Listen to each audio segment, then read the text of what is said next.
మొత్తానికి tick talk అమెరికాలో Oracle చేతికి వస్తుంది. దాదాపు 5 ఏళ్ల తర్వాత యుఎస్లో టిక్ టాక్ వివాదం ముగిసింది. దీన్ని అమెరికాకు చెందిన ప్రముఖ టెక్ సంస్థ ఒరాకిల్ కొనుగోలు చేసింది. దీనికి సంబంధించిన లాంఛనాలు త్వరలో పూర్తి కానున్నాయి. ట్రంప్ రీసెంట్గా చైనా అధ్యక్షుడు జిన్పింగ్తో మాట్లాడారు. ఆ సందర్భంలోనే ఒప్పందం కుదిరిందని తెలుస్తోంది. అమెరికా కస్టమర్ల కోసం టిక్ టాక్ ఆల్గారిథంను ఒరాకిల్కు అప్పగిస్తుంది.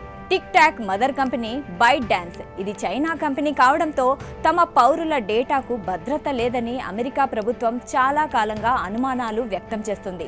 సరిగ్గా భారత్లో నిషేధం విధించిన టైంలోనే అమెరికాలోనూ టిక్ టాక్ పై రచ్చ మొదలైంది. 2020లో ట్రంప్ దీన్ని మొదలుపెట్టాడు. అప్పట్లో పూర్తిగా నిషేధించుకున్నా ఆ తర్వాత కాలంలో టిక్ టాక్ ను అమెరికా కంపెనీకి అమ్మేయాలని లేదా నిషేధం ఎదుర్కోవాల్సి ఉంటుందని గత అధ్యక్షుడు బైడెన్ ఆదేశాలు జారీ చేశారు. ఆ తర్వాత అమెరికా ప్రభుత్వం 2025 జనవరి 19న టిక్ టాక్ ను నిషేధించింది. అమెరికా సుప్రీం కోర్టు కూడా టిక్ టాక్ మాతృ సంస్థ బైట్ డాన్స్ కు డెడ్ లైన్ ఇచ్చింది. యుఎస్ టిక్ టాక్ ను అమ్ముతారా లేదా నిషేధాన్ని ఎదుర్కొంటారా డిసైడ్ చేసుకోవాలని హెచ్చరించింది. ఈ పరిణామాల మధ్య టిక్ టాక్ అమెరికాలో సర్వీస్ ఆపేసింది.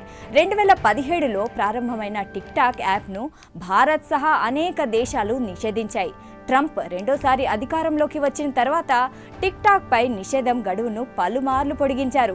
టిక్ టాక్ తో చర్చలు కూడా కొనసాగించారు. చివరికి చర్చలు ఓ కొలిక్కి వచ్చి టిక్ టాక్ అమెరికా కంపెనీ చేతికి వెళ్తోంది. ఇప్పుడు ఒరాకిల్ సంస్థ సర్వర్లలోనే అమెరికా టిక్ టాక్ డేటాని సేవ్ చేస్తారు. అమెరికాలో టిక్ టాక్ కార్యకలాపాలన్నిటికీ ఒరాకిల్ చూసుకుంటుంది. టిక్ టాక్ అల్గారిథం పూర్తిగా ఒరాకిల్ చేతిలోనే ఉంటుంది. బైట్ డాన్స్ కి యాక్సెస్ ఉండదు. ఈ తరుణంలో భారత్లో కూడా టిక్ టాక్ వస్తుందా అనే చర్చ కూడా మొదలైంది. గాల్వాన్లో చైనా దురాగతం తర్వాత కేంద్రం టిక్ టాక్ ను నిషేధించింది. అప్పటి నుంచి మళ్ళీ మన దేశంలోకి టిక్ టాక్ రాలేదు.